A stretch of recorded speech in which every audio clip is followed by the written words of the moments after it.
Hello guys, చూడండి ఈరోజు ఏం చేస్తున్నానో మా అమ్మ నాతోటి నాకు ఇష్టం లేనిది చేపిస్తుంది. అదేంటిదో చూస్తారా? చూడండి, నాకు చికెన్ అయితే చాలా ఇష్టం, కానీ దాంట్లోకి ఇదేదో ఏందిరా ఇది క్యాలీఫ్లవర్ అంట. ఇది వేసి చేపిస్తుంది. నాకైతే అస్సలు ఇష్టం లేదు, కానీ నా మాట వినకుండా మరి నాతోటి చేపిస్తుంది. ఇంకా నేను తినకుండా ఉండాలని తప్పించుకుంటున్నా, అయినా కూడా నువ్వు తినాల్సిందే అని పట్టుబడుతుంది మా అమ్మ. అదిగోండి, మా అమ్మ అక్కడ కూర్చొని నాకు చెప్తుంది. చూడండి, ఇది నాకు ఎట్లా తినాలో అర్థం కావట్లేదు. మా అమ్మ ఏం చెప్తున్నా అంటే, గోబీ తింటావు కదా, ఇది కూడా తిను అని అనింది. నేను గోబీ మానేసినా, నేను తినడం లేదు, నాకు ఇది కూడా వద్దు అని అంటే మా అన్న మా అమ్మ కలిసి బలవంతంగా చేపిస్తున్నారు. చూడండి, ఇది ఎట్లా తినాలో అర్థం కావట్లేదు. ఏమన్నా అంటే పెళ్లి కొడుకు రెడీగా ఉన్నాడు అని అంటుంది మా అమ్మ.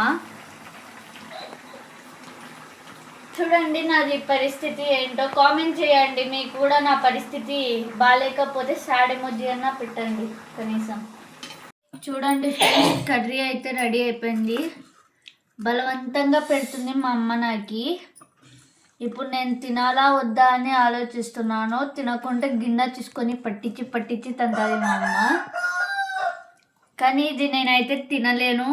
కొంచెం వేసింది ఫస్ట్, నేను లేచిపోయినాను, కుప్ప వేసేసింది గిన్నెలో. ఇంకా ఇప్పుడు ఇది కలుపుకుంటా కూర్చున్నా. నేను చేసే పని అదే, ఏం లేదు. మా ఎవరో ఒకరు లేచిపోయినప్పుడు వాళ్ళ గిన్నెలో వేసేస్తా. మీ అమ్మ వాళ్ళు కూడా ఇంతే అయితే కామెంట్ చేయండి, లైక్ చేయండి, షేర్ చేయండి, సబ్స్క్రైబ్ చేయండి. నా పరిస్థితి కామెంట్లో సాడ్ ఎమోజీ పెట్టండి. చూడండి, కష్టంగా తింటున్నా. అదేమన్నా తినరా అంటే ఏమన్నా క్యాలీఫ్లవర్ అంటే ఎంత బాగుంటుంది. ఎవరు తిననట్టు జీవితంలో కష్టంగా. చాలా బాగుంది అసలు. ముద్దకు క్యాలీఫ్లవర్ పెట్టుకొని బాగా ఒక చికెన్ ముక్క పెట్టుకొని తింటుంటే భలే ఉంది. వాళ్ళ పరిస్థితి వేరు ఫ్రెండ్స్, మన పరిస్థితి వేరు. మా అన్న ఇంకా చెప్తున్నాడు, ఆ పాప ఉత్తన్నం తింటుంది అని గిల్లాలు చెప్తున్నాడు మా అమ్మకి. నేను చూస్తూనే ఉన్నా. ఆ అన్నంకి ఆ కర్రీ అయిపోవాలా, లేదనుకో తన్నులు ఖచ్చితంగా. ఈరోజు బ్లాక్మెయిల్ చేస్తున్నారు ఇంట్లో మనకి. చెప్పింది చెప్పినట్టు తినాలా, చెప్పింది చెప్పినట్టు వినాలా. చూడండి, అవి కూడా తినండి. చూడండి ఫ్రెండ్స్, ఆ పాపకు నచ్చనందుకు ఒక్కటి నేను నచ్చంది ఏమేసిన అంటే, ఆ పాప ఫేవరెట్ చికెన్ ఎంతైనా తింటుంది, కానీ నచ్చలేదు ఆ పాపకి. ఏమేసిన అంటే క్యాలీఫ్లవర్ వేసినానండి నేను చికెన్లో. చాలా బాగుంటుంది క్యాలీఫ్లవర్ వేసుకుంటే చికెన్లో. అందుకని క్యాలీఫ్లవర్ వేసినందుకు ఎంతసేపటి నుంచి సతాయిస్తుందో చూడండి.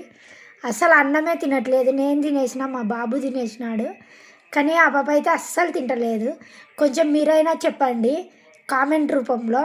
వంకాయ తినదు, టమాటా తినదు, ఉల్లిగడ్డ తినదు, పచ్చిమిర్చి ఏరేస్తుంది. సరే, పచ్చిమిర్చి అంటే ఘాట్ అనుకుందాం. కనీసం కూరగాయలు ఏమీ తినదు. ఆఖరికి గోంగూర పప్పు కూడా తినదండి. గోంగూర ఆకులు ఏరేస్తుంటుంది. ఒక గంట తింటుంది అన్నము. చూడండి, ఎంత చెప్తున్నా తినట్లేదు. తిను మధు, తిను, ఆయనతో తిను అన్యాయంగా. చూడండి ఫ్రెండ్స్, ఎలా సతాయిస్తుందో. మీ ఇంట్లో పిల్లలు కూడా ఇలానే సతాయిస్తారా? ఇంత ఎత్తు ఎదిగినా కూడా ఇంతగనం సతాయిస్తుంది అన్నం తినడానికి. ఇలా ఎవరన్నా ఉంటారా? మీరు చెప్పండి ఒక్క మాట. చూడండి, మీరైనా చెప్పండి తినాలి అని.